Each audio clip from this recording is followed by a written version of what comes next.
Imagine o que seria entrar numa máquina do tempo, recuar 2000 anos e encontrar-se de repente a deambular pelo salão vivíssimo de um palácio da Roma Antiga. Pois fica a saber que a partir de agora, graças a uma equipa de investigadores portugueses, isto já é possível. Na penúltima emissão do Câmara Clara, trazemos-lhe a história verdadeira e feliz da articulação entre conhecimento arqueológico e conhecimento tecnológico, que resultou num feito que a comunidade científica internacional reconhece como excepcional. Uma equipa do Departamento de Engenharia Informática do Instituto Politécnico de Leiria construiu uma simulação em 3D de espaços da Conímbriga romana com níveis de fidelidade nunca antes alcançados. O Museu Monográfico de Conímbriga comemorou em 2012 50 anos de existência. Virgílio Hipólito Correia, o seu diretor, está connosco para nos falar do que se sabe sobre o dia-a-dia dos romanos de Conímbriga e para nos explicar porque é que é tão importante para a arqueologia a interação com os investigadores informáticos. E a propósito de passado e de futuro, vamos ainda saber o que é que a história do Império Romano poderia ensinar à União Europeia se a União Europeia estivesse para aprender alguma coisa. Mas temos mais para si nesta penúltima emissão do Câmara Clara. Temos uma peça de homenagem aos criadores de todas as áreas que morreram este ano. Temos a grande exposição de Vieira da Silva, que inaugura no Rio de Janeiro daqui a 10 dias, livros novos e o último CD de Valdemar Bastos, o Trovador, devolve-nos grandes clássicos angolanos, desta vez acompanhados pela Orquestra Filarmónica de Londres. Bem-vindo ao Câmara Clara.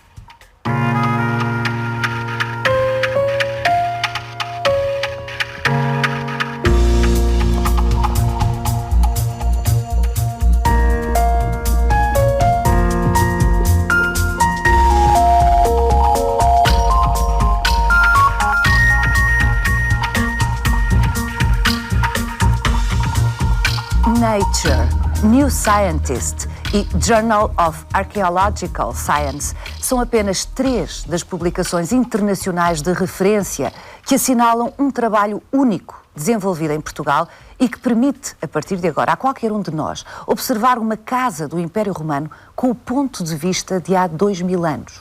Alexandrino Gonçalves é o máximo responsável por este trabalho. Investigador e professor do Departamento de Engenharia Informática do Instituto Politécnico de Leiria, constrói atualmente outras ferramentas para o site do Museu de Conímbriga. Nuno Santos foi ouvi-lo.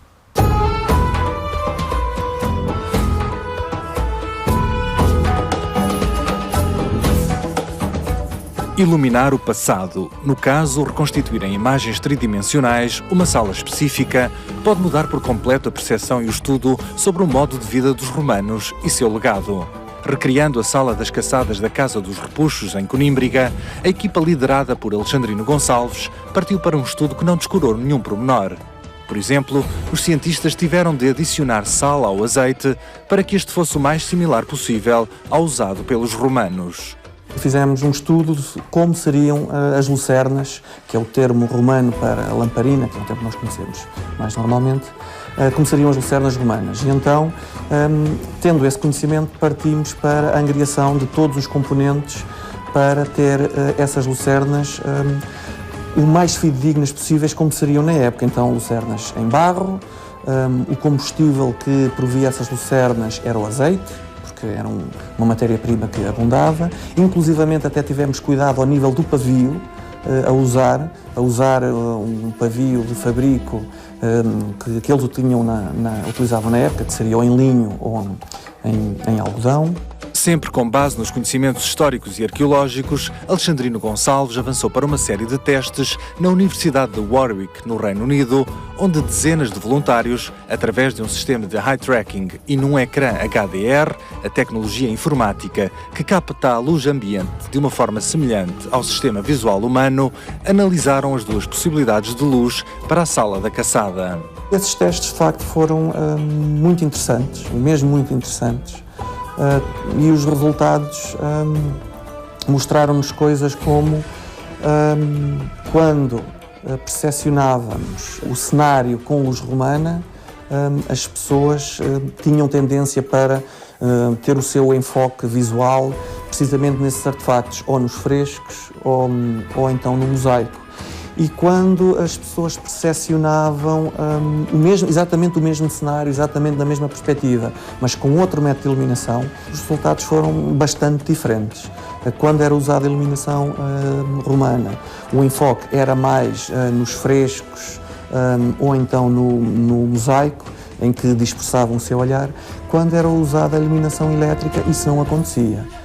Portanto, ou seja, o que poderá mostrar que, de facto, a posição das lucernas e aquele ambiente de penumbra que era gerado, de facto, causava uma sensação bastante diferente daquela que nós, quando vamos hoje a um museu ou a umas ruínas, temos. Também os tons dos mosaicos, a que nos habituámos a conhecer como acastanhados, sob a iluminação original agora recriada, mostram-se-nos como avermelhados.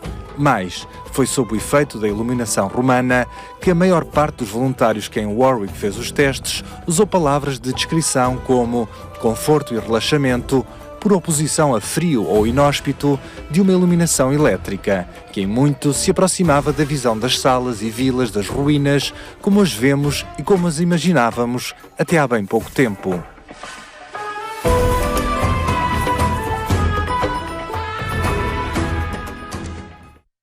Eis mais uma prova de como os detalhes podem fazer toda a diferença. Virgílio Hipólito Correia, muito boa noite. Muito obrigada por ter aceitado vir aqui falar-nos de como é que tudo isto pode ajudar ao conhecimento sobre os nossos antepassados e porque é que um detalhe como aferir a iluminação exata, porque no fundo é esta a grande diferença, porque simulações virtuais já há muito tempo, não é? Sim, mais ou menos comum. Desenhos, primeiro foram desenhos, depois passagens para computadores, simulações virtuais do que seriam os ambientes, no caso concreto, de Roma Antiga. Esta é diferente, nomeadamente por causa da iluminação, não é? De facto, este método de teste de percepção que foi feito para este caso específico abre a porta, ou seja, digamos, abre uma avenida de investigação que é bastante importante, porque uma parte significativa da arqueologia clássica é, digamos, uma questão de quase de história de arte, de análise estilística, ou dos mosaicos ou dos frescos. E realmente este tipo de perspectiva que agora se demonstra de que a iluminação é importante, pode modificar a nossa perspectiva sobre alguns aspectos desse próprio estilo. Podemos dizer que com esta simulação temos uma percepção perfeitamente o mais fidedigna que se conseguiu até agora do nível de espetacularidade, porque era espetacular, as imagens são espetaculares, portanto eles procuravam um efeito quase cenográfico, não é? De certeza absoluta. É claro que haveria inclusivamente estratégias de colocação da iluminação que ainda poderiam até aumentar esse efeito de espetacularidade. Isso é óbvio que não temos informação que possamos pensar por enquanto. Ainda não encontramos. Lá chegaremos. Mas também há aqui outro elemento que é interessante, porque este tipo de iluminação e as pessoas de facto concentram mais a sua vista em alguns aspectos dos frescos e dos mosaicos, isso provavelmente seria intencionalmente procurado, mas há aqui um elemento que a mim pessoalmente me impressiona muito. Eu, e como eu, outros arqueólogos, por vezes olhamos para certos mosaicos e dizemos que horror, que feios, porque são obras de arte, por vezes, muito marcadas, seriam ambientes muito carregados, muito sobredecorados, relativamente ao que nós hoje, sei lá, podemos pensar numa coisa um bocadinho mais clean, mais discreta e mais despojada. Não, os ambientes seriam verdadeiramente sobrecarregados de decoração. Estamos a falar destes ambientes aristocráticos, claro, depois noutros sítios não. Mas esta iluminação, de alguma forma, diminui esse efeito torna mais subtil. Torna mais subtil, exato. Fica tudo mais poético e compreende-se que, com algumas zonas de maior penumbra que haveria num ou noutro canto das salas, explica-se porque é que talvez aí, às vezes, o mosaicista escolheu desenhos mais marcados, mais a utilização do preto e do branco como uma forma de fazer um padrão geométrico mais marcante.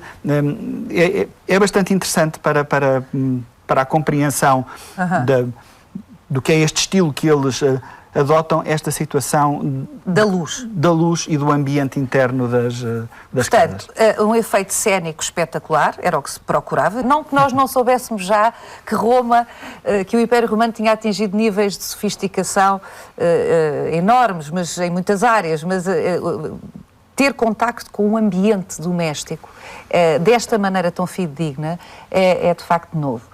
Conímbriga aí é um dos exemplos em que aquilo que conhecemos da arquitetura da cidade é especialmente impressionante e espetacular, mesmo em todo o Império, porque de facto conservam-se e estão completamente escavadas em Conímbriga algumas casas sem paralelo no Império. Quem é que vivia nesta casa? Na casa... a que temos estado aqui, a Casa dos Repuxos, que é uma das vilas, é o termo correto, não é? Portanto, uma casa de Conímbriga. Ora bem, sobretudo viveriam muitos escravos, porque uma casa destas teria um batalhão de escravos. Mas depois havia, de facto... Qual era o rácio numa família aristocrática? Ora bem, é variável, mas num cômputo global da população da cidade pode-se calcular mais de 1/3 da população ser composta por escravos. E aqui, numa casa como estas, o rácio poderia ser de um proprietário ou um cidadão? Um cidadão para 10 escravos. Poderia perfeitamente ser assim. No nosso imaginário circulam imagens muito fortes sobre o que seria a vida no Império Romano. Estou a lembrar-me de imensas séries de televisão, de filmes, enfim, desde a aurora do cinema que houve a tentação, para não falar antes disso, a pintura, enfim.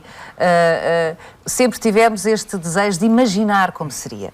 E sempre, enfim, já aqui foi dito, sempre se supôs que era bastante sofisticado, não só cruel, claro, a vida, aliás, 10 escravos para cada cidadão romano numa vila como esta de que temos estado aqui a falar é exuberante como explicação da ordem social de Roma, mas era de facto também, uma civilização muito, muito sofisticada.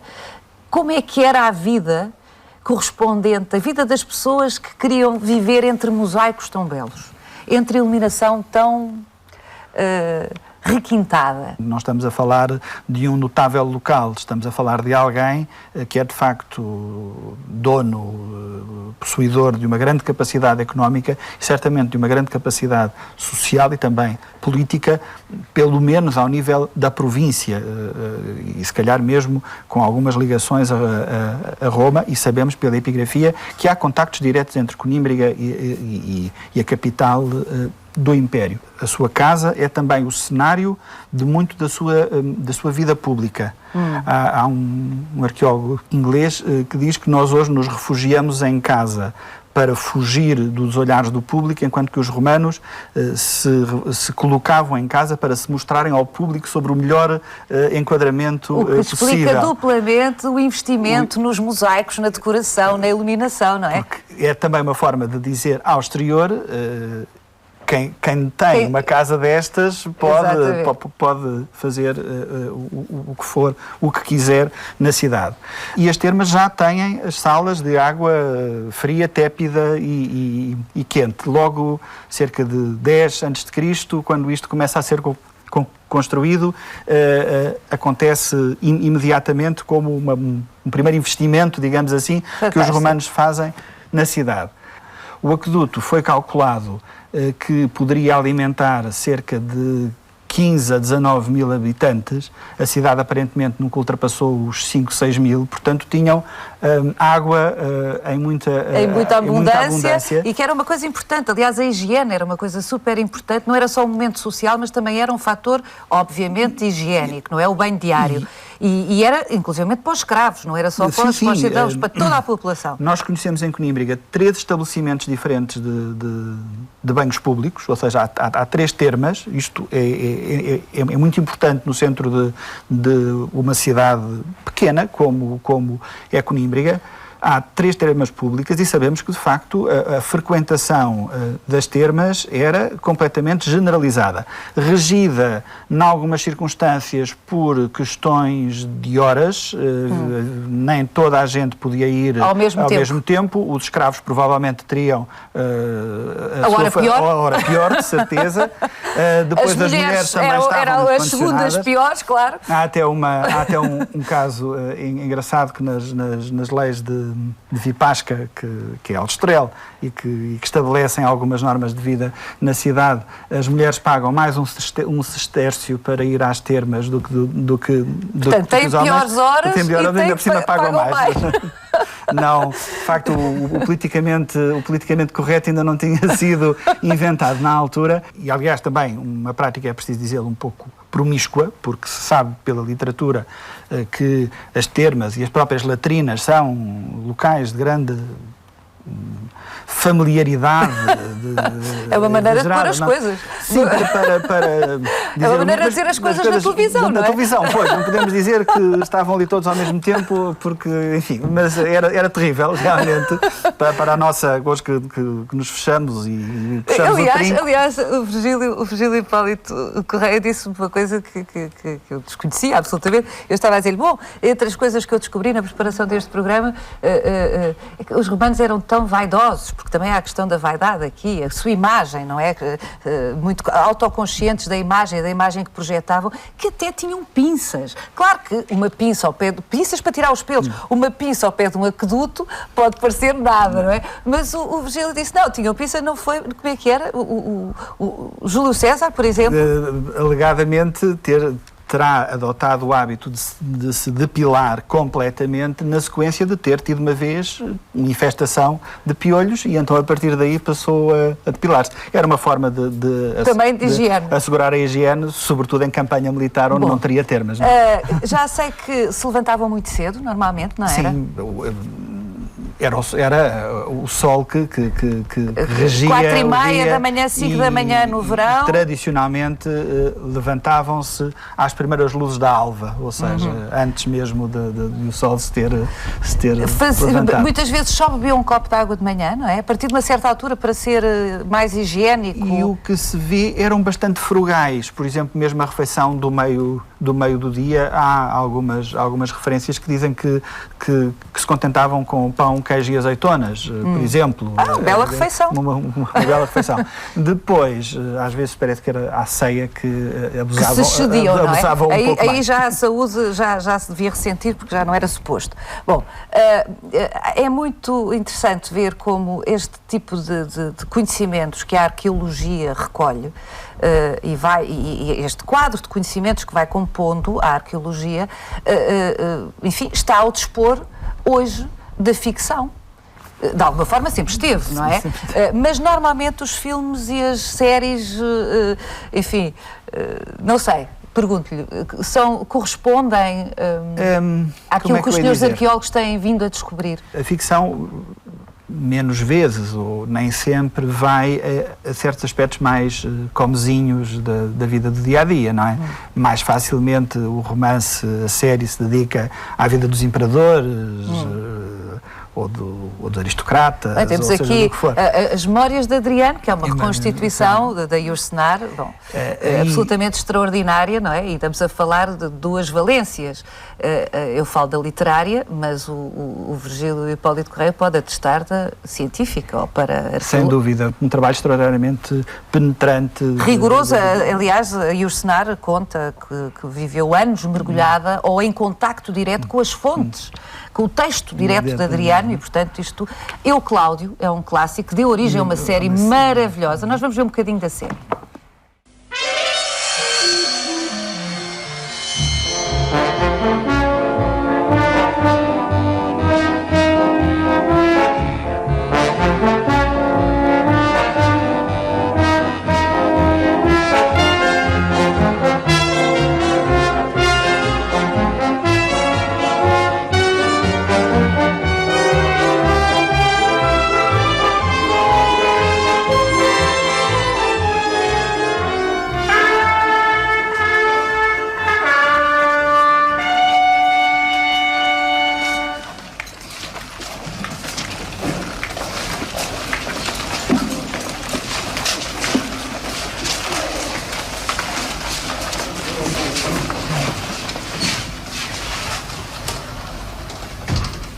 Senators, I understand you do not want another emperor, but it seems you have been given one.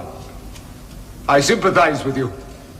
I do not want to be an emperor, but it seems I have been chosen one. Uma série fantástica, lembra-se? Lembro perfeitamente. Continua a ser a sua favorita? Ainda é a minha série favorita. É a minha série favorita. É o caso de que um grande livro deu origem a um grande filme. Ou, no caso, a uma grande adaptação cinematográfica, não é? O Primeiro Homem de Roma, da Colin McCullough, abrange um outro espectro de tempo, que é o fim da República, e essa, digamos, é verdadeiramente um fresco histórico magnífico, em que ela também aproveita toda a informação que há a aproveitar das fontes, e também são bastantes. Há sempre, Virgílio Hipólito Correia, um elemento de ficção no trabalho do historiador também, não é? Às vezes os historiadores, de facto, irritam-se com os romances históricos porque acham que extrapolam demasiado ou que cometem muitos anacronismos. Não é evidentemente o caso destes que aqui se recomendaram, acabámos de falar neles, mas há também um elemento de invenção. Tem que haver. Tem que haver. Por mais dados que vocês tenham, nunca podem ter a certeza absoluta de que as coisas foram... Exatamente assim. Eu acho que os escritores têm, por um lado, a liberdade, mas por outro lado também a enorme responsabilidade de daí fazerem qualquer coisa de verdadeiramente sedutora. Os historiadores têm que ter uma consciência muito nítida de onde é que têm que parar por dizerem, ora bem, a partir daqui não há informação que nos permita afirmar mais nada. Podemos ir até aqui, não é? É um trabalho da maior importância e calhou que foi no ano em que o Museu Monográfico de Conímbriga celebra meio século de vida, muitos parabéns ao Sr. Diretor, que foi tornado público o trabalho que dá nova vida à visualização do que seria o ambiente nas casas aristocratas da cidade romana. Apesar destas boas notícias, a vida dos museus nacionais está mais difícil do que nunca. Em 50 anos de vida, o Museu de Conímbriga teve apenas 3 diretores que souberam passar o testemunho com rigor e em diálogo. Hoje, o museu tem 5 técnicos, 3 deles doutorados. Os parabéns devidos à idade e às boas práticas deste museu, no que é acompanhado por muitos outros, não o livrou de, em 2012, ter sido submetido a uma nova orgânica administrativa que, para a Comissão Portuguesa do ICOM, o Conselho Internacional dos Museus, não permeia nem este nem nenhum museu. O problema que se passa com esta Direção-Geral é sobretudo uma questão de modelo conceptual. É uma estrutura muito centralista do ponto de vista administrativo. Pode escandalizar algumas pessoas, mas é a minha opinião, muito sólida, de que é uma estrutura em termos conceptuais de tipo salazarista. É uma estrutura fortemente centralizada, onde qualquer ato, por mais humilde e básico que seja, requer autorização superior. E, portanto, esse é que é o vício fundamental desta estrutura. Tem que se conferir maior autonomia para exigir maior responsabilização. E sempre foi assim nos museus, sempre. E isso perdeu-se tudo. Atualmente, nenhum destes museus que integram a Secretaria de Estado da Cultura tem nem orçamento próprio, nem quadro de pessoal próprio, e mesmo a direção foi desqualificada a níveis absolutamente inimagináveis e verdadeiramente terceiro-mundistas. No âmbito da nova orgânica, a Direção Regional de Cultura do Centro, por exemplo, recebeu a tutela de 6 museus, mas apenas pôde criar 3 cargos de dirigentes. Ao ponto de haver, coisa que nos disseram que nunca iria acontecer e que chegaram a acusar o ICOM de ser alarmista quanto a isso, mas verifica-se que é verdade, ao ponto de haver museus situados a 100 km uns dos outros, como por exemplo o da Guarda em relação a Castelo Branco, que têm o mesmo diretor. Alguém que tem que pegar no seu carro sem ter ajudas de custos nenhuma, nem de gasolina, nem nada, ou vai de comboio, de um lado para o outro, repartindo-se entre os 2 museus. Isto não é sério, não é credível, e é uma situação, por muito que o Sr. Secretário de Estado atual mesmo já o tenha dito que não é uma situação de part-time. Se de facto houver vontade de contenção orçamental, pode-se muito bem começar por aqui, a extinguir as direções regionais de cultura, que de facto, na circunstância concreta do que, no concreto, de publicação da área da República, têm como competências, são totalmente sobreponíveis à Direção-Geral de Património Cultural. E se fizer isso, deixa de ter base o argumento que foi o único utilizado para reduzir o número de diretores de museu e não haver um diretor por museu, que é poupar alguns trocos nos subsídios de gestão, de direção dos museus.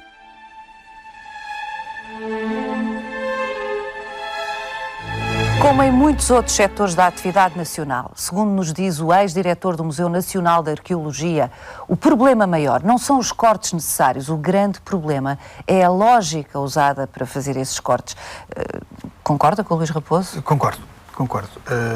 Conímbriga, por exemplo, teve um presente de aniversário relativamente amargo, que foi ter sido despromovida, não há outra maneira de pôr a situação, de estar equiparada a uma direção de serviços para passar a ser apenas uma chefia de divisão. E, obviamente, depois acumulam todas as situações que foram referidas, o facto de deixar de haver orçamento próprio.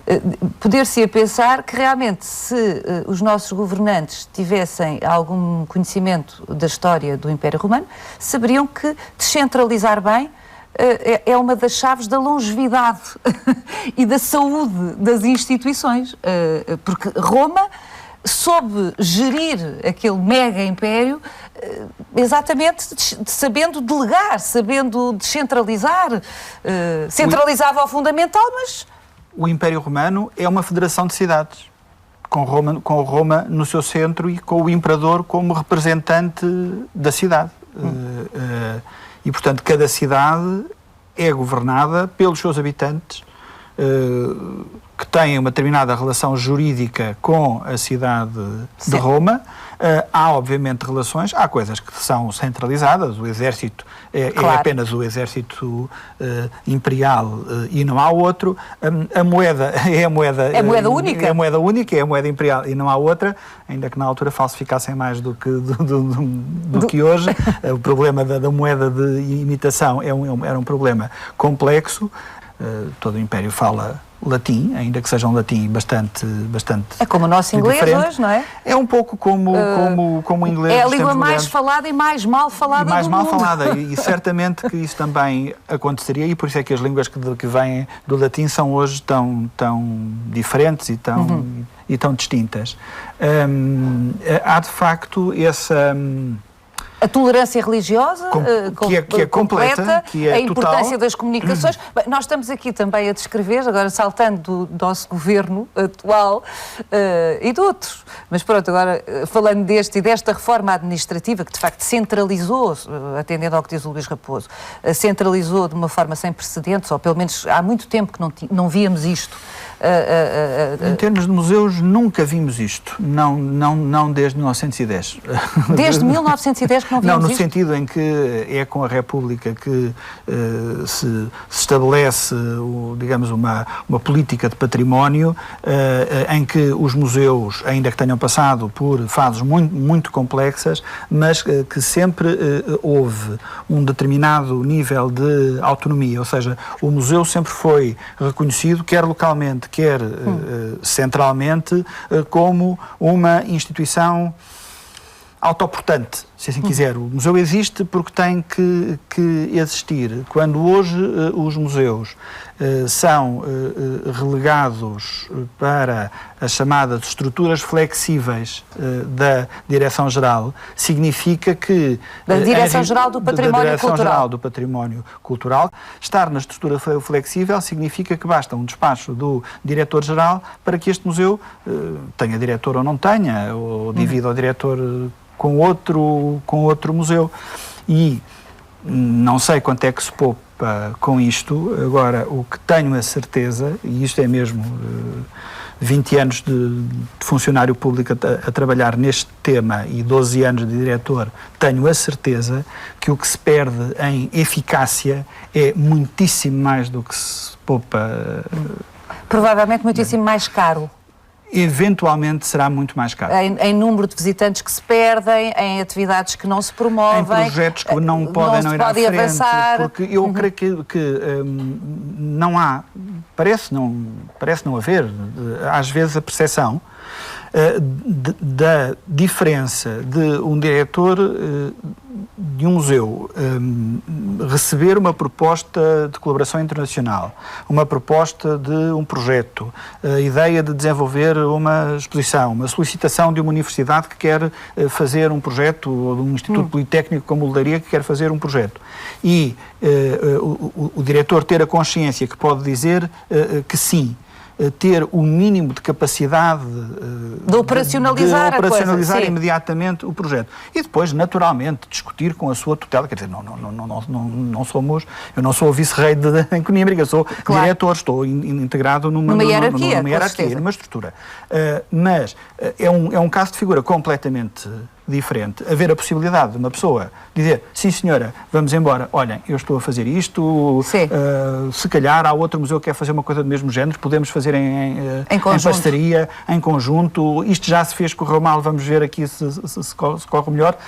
Isso é algo que, infelizmente, neste contexto, bom, o contexto também ainda está muito fresco, não é? Quer dizer, isto tem meia dúzia de meses de começar a funcionar, vamos ver como é que as pessoas são capazes também de pôr a estrutura. Mas é muito preocupante. Não deixa de ser curioso que estejamos também aqui hoje a falar dos vestígios e do Império Romano e da lógica como se arquitetou o Império Romano e funcionava o Império Romano, e depois estejamos a ser confrontados com a forma como nos organizamos hoje. Parece que a história... Eu já sei que os senhores historiadores não gostam que se diga que enfim, devemos tirar ilações da história, não é? São resistentes a esta ideia. Sim, em princípio, quer dizer, a história não se repete, a história não anda em círculos, os contextos são sempre diferentes. Mas a verdade é que às vezes há erros que se cometem e que por exemplo, o crescimento da burocracia normalmente redunda em prejuízo da governabilidade do espaço, do mundo. O Império Romano esboroou-se quando os burocratas tomaram conta da coisa. E aqui não posso deixar de pensar na União Europeia. Pergunto-lhe se é uma analogia excessiva. Não, talvez não seja. Talvez não seja uma analogia excessiva. Foi através da rigidificação das estruturas do Império, do reforço dos poderes centrais que ficaram de repente concentrados verdadeiramente na mão do imperador e da burocracia que imediatamente o rodeia, sobretudo a partir de finais do século II, inícios do século III, por razões que no contexto específico se compreenderam porque é que teve que ser assim, mas as estruturas se começaram de facto a deteriorar, enquanto que no início do Império, o Império foi governado por imperadores loucos, como Calígula, meios tontos como Nero, e sobreviveu, e imediatamente a seguir, ou mesmo nessas épocas, é uma época áurea do Império, portanto não era lá que o imperador fosse doido ou não, ou nomeasse o cavalo cônsul ou não, isso não vinha ao caso. Porquê? Porque a rede, ou seja, era mesmo, digamos, o conceito que nós hoje falamos muito, não é? De conceito de rede, um pouco avant la lettre. A rede tinha a força suficiente para aguentar os problemas locais, mais no centro, menos no centro, e as coisas funcionavam bem. Isso, por acaso, a massa crítica, não é? É engraçado que o Robert Graves, no Rio Cláudio, tem precisamente umas páginas sobre a sobrevivência do Império depois da morte de Augusto, e lá está, é um dos casos em que um romancista tem uma percepção histórica verdadeiramente interessante e verdadeiramente acutilante. Há que lembrar que o território onde Dom Afonso Henriques fundou Portugal no século XII já era habitado há cerca de 500 mil anos. Ou seja, se Portugal ainda não existia como nação soberana, parte dos povos que lhe estão na base já cá estavam há muito tempo. De todas as civilizações que formaram o povo português, o Império Romano foi a mais desenvolvida e aquela cuja herança mais estruturas deixou. Entre o século II a.C. e o século V depois de Cristo, o Império Romano dominou a Península Ibérica. As ruínas das suas construções e os testemunhos da vida que aqui se levava durante esses quase 7 séculos perduram até hoje.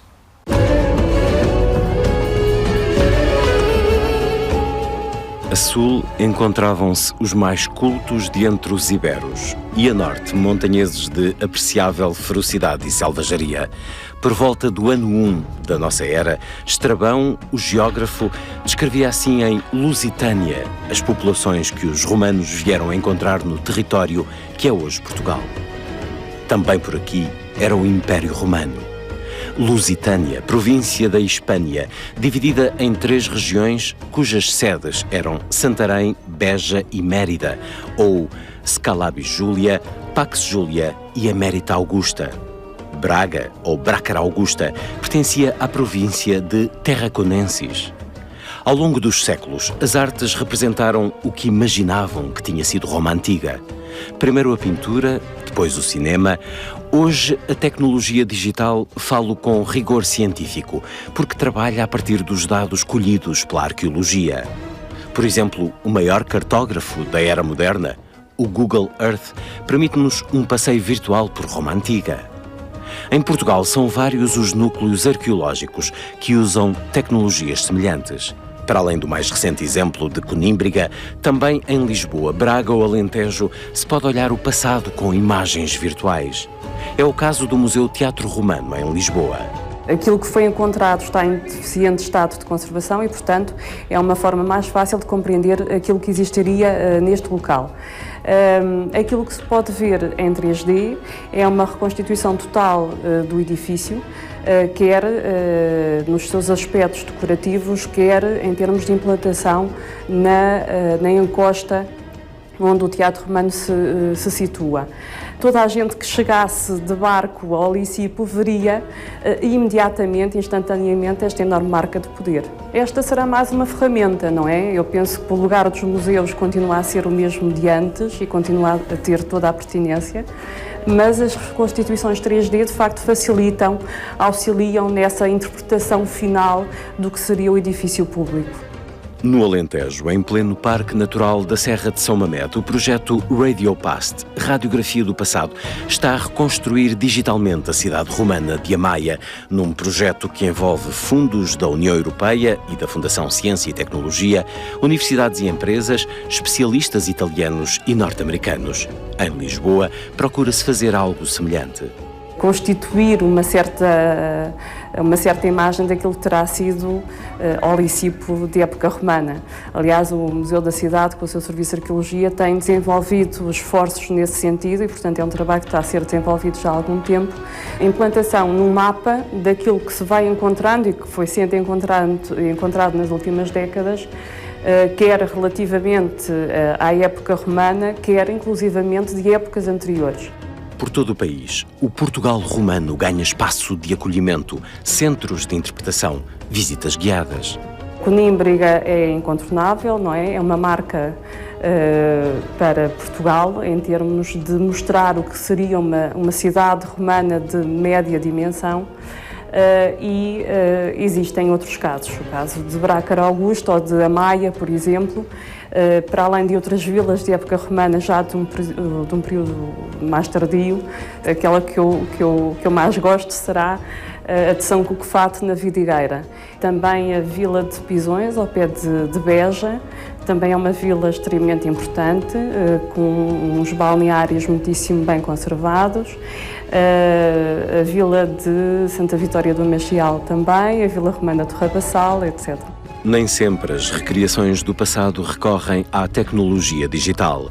Em Troia, que há 2000 anos era a ilha de Ácala, a Pompeia de Setúbal, como lhe chamou Hans Christian Andersen, e onde se situava a maior produção de conservas de peixe do mundo romano ocidental, hoje o complexo de ruínas romanas recorre ainda ao desenho para melhor se visualizar a sociedade de então, um dos muitos lugares onde se pode conhecer a vida em território português, muitos séculos antes de existir Portugal.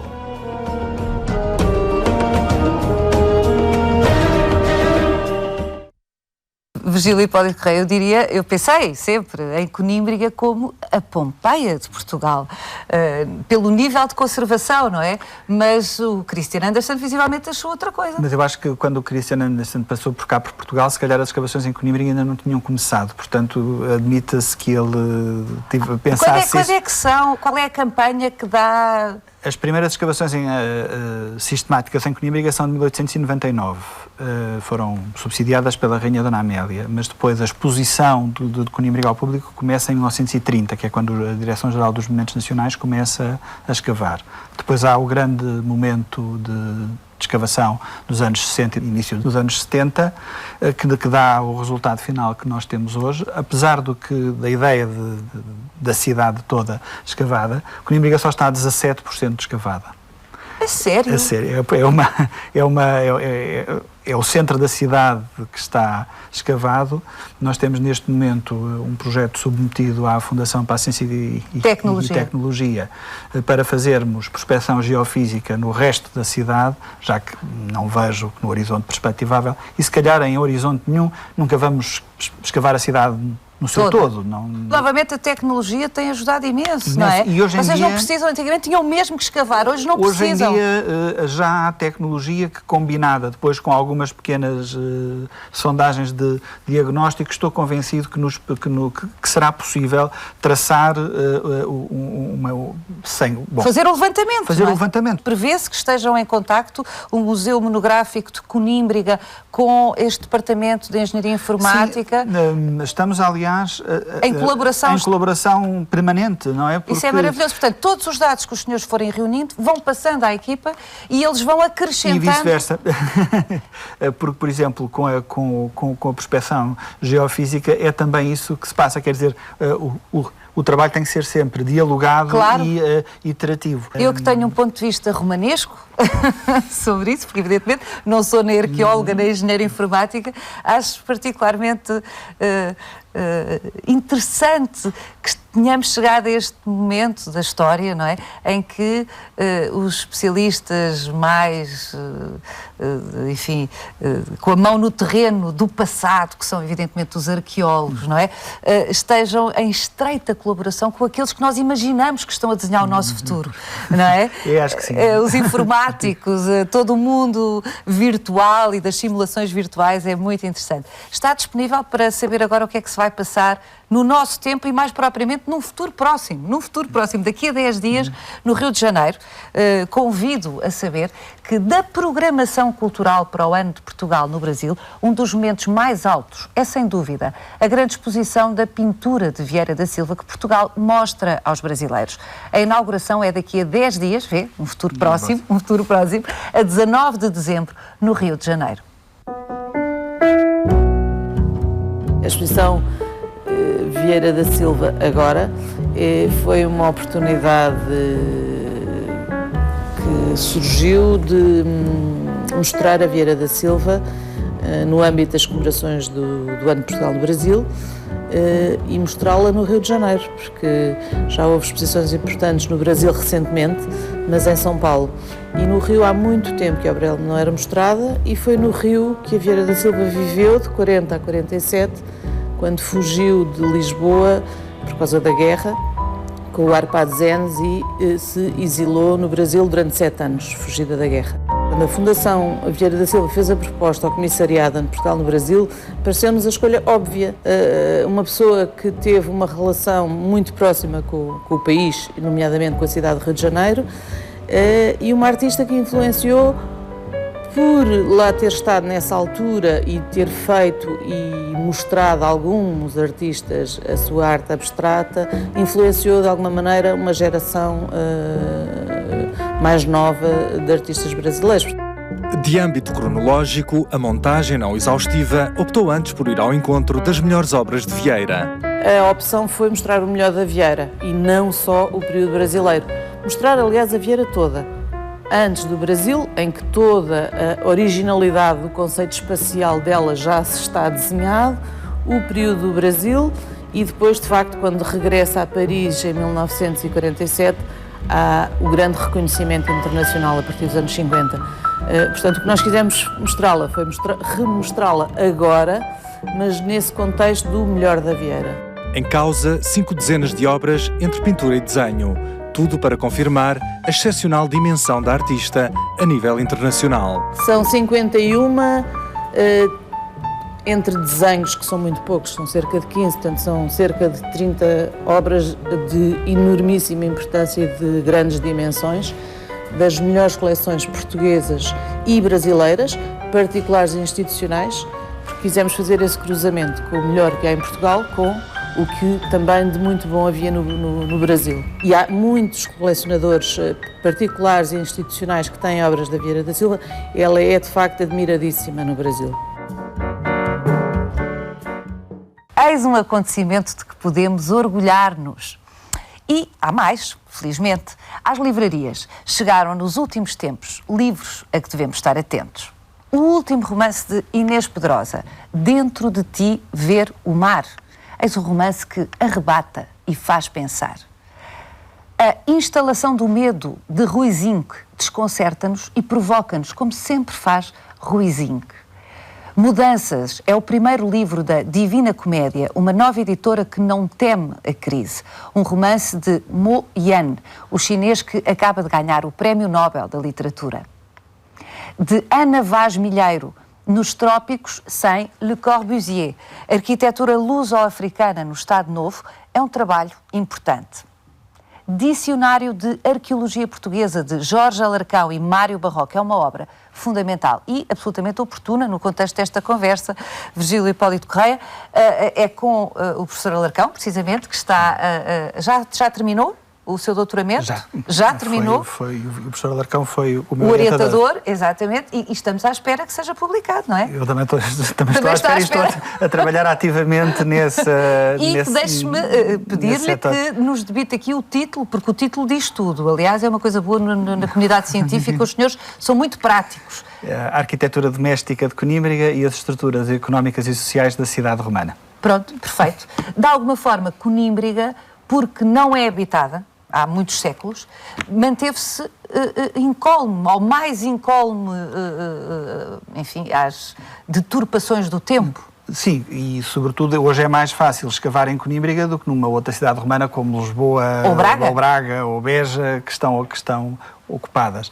No entanto, um dos resultados importantes da investigação dos últimos anos foi precisamente compreender-se, apesar de tudo, que Conímbriga é uma cidade romana, é uma cidade de origem pré-romana, isso já sabíamos, mas foi uma cidade que sobreviveu até à Idade Média, como o Adriano de Man, neste livro, Conímbriga do Baixo Império à Idade Média, demonstrou muito bem. Portanto, demos mais uns séculos de habitação, já não propriamente a uma cidade, mas de qualquer maneira a um local habitado, e que é um local que continua a ser investigado, felizmente. E, sobretudo, é um local que é sempre aconselhável visitar, enfim, como atestou, penso eu, aqui hoje esta nossa conversa, e quer dizer-nos, Sr. Diretor do Museu Monográfico de Coimbra, este campo arqueológico pode ser visitado quando, como é que é? Pode ser visitado todos os dias, nunca encerra, pode ser visitado todos os dias, das 10 da manhã às 7 da tarde. Agora, nesta altura do inverno, fecha um pouco mais cedo, até por uma questão de segurança dos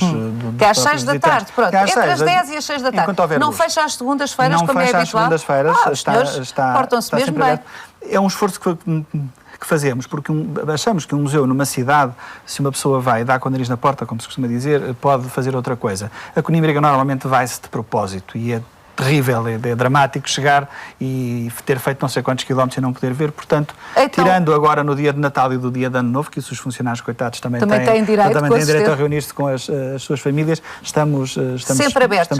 Eu acho que é uma excelente sugestão, em vésperas de férias letivas, para quem esteja com vontade de quebrar as suas rotinas e fazer uma viagem ao passado, que vá até Conímbriga. Eu agradeço-lhe imenso esta conversa, Virgílio Hipólito Correia, e felicidades para a continuação de mais conhecimentos que nós sabemos hoje, com toda a certeza, que podem ser vertidos em imagens espetaculares pela engenharia informática. Muito obrigada. Muito obrigado. E chegou agora a vez, porque se trata do penúltimo Câmara Clara deste ano, e de sempre, de falar de todos aqueles que nos deixaram este ano nesta nossa área, que é a área da criação, do pensamento, das artes. De facto, muitos criadores morreram este ano. Eis a peça que Sara Oliveira e Andreia Reizinho Costa realizaram em sua homenagem.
tudo o que nos deixaram, ficarão para sempre connosco.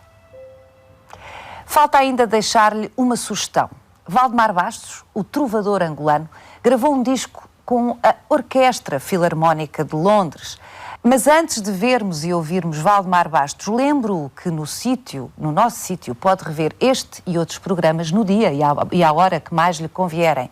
No mesmo sítio encontra mais sugestões de livros, discos, filmes, espetáculos, exposições, concertos, conferências. Amanhã Inês Fonseca Santos regressa com o Diário Câmara Clara. É às 22h30 aqui na RTP2. O Diário estará ainda consigo até ao final deste 2012. O Câmara Clara semanal terá a sua última emissão no próximo domingo. Prometo-lhe que será um Câmara Clara muito especial. Conto consigo daqui a 8 dias. E agora sim, o grande Valdemar Bastos. Antigamente, a velha Chica vendia cola e gengibre. Velha Chica integra o recentíssimo Classics of My Soul de Valdemar Bastos, onde se junta ao seu quinteto com raiz na música tradicional angolana e a London Symphony Orchestra. Valdemar Bastos grava o seu primeiro disco no Brasil em 1982. Estamos Juntos conta com a participação de Chico Buarque, Dorival Caymmi e Martinho da Vila, entre outros. O segundo álbum nasce em Portugal, onde David Byrne haveria de o descobrir por acaso. É a reta de lançamento para o sucesso mundial, com um convite do ex-Talking Heads para uma participação e depois um disco na sua editora de World Music, Luaca Bop. De 1997 e com produção de Arthur Lindsay, o álbum Preta Luz é aplaudido pela crítica internacional e leva Valdemar Bastos em turnê pelos Estados Unidos, Europa e África. Em Renaissance, disco de 2004, as raízes angolanas de Valdemar Bastos, animadas pelo fim recente da guerra civil no seu país, juntam-se a sons de Moçambique, Guiné-Conakry e Congo, com cordas turcas e metais britânicos, músicos portugueses e da Martinica, numa produção que se realiza entre Málaga, Istambul e Londres. Em 2000, o japonês Ryuichi Sakamoto convida Valdemar Bastos a integrar um projeto destinado a combater o flagelo das minas em África, ao lado de David Sylvian, Brian Eno e Jacques Morelenbaum. Uma das muitas ações solidárias do músico, que marcou presença em iniciativas da Unesco, deu concertos contra a fome em Moçambique e integrou uma homenagem de músicos africanos aos U2. Tenho a certeza de que há um mundo melhor, diz Valdemar Bastos. A Portugal chegam agora os clássicos da alma de quem fala assim. Mushima, ué, Mushima, ué, Mushima. Mushima, ué, Mushima, ué, Mushima.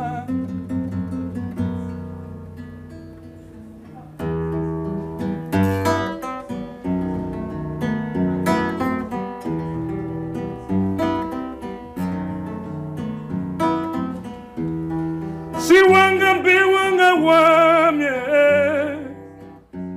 ungibeke kwa Santana.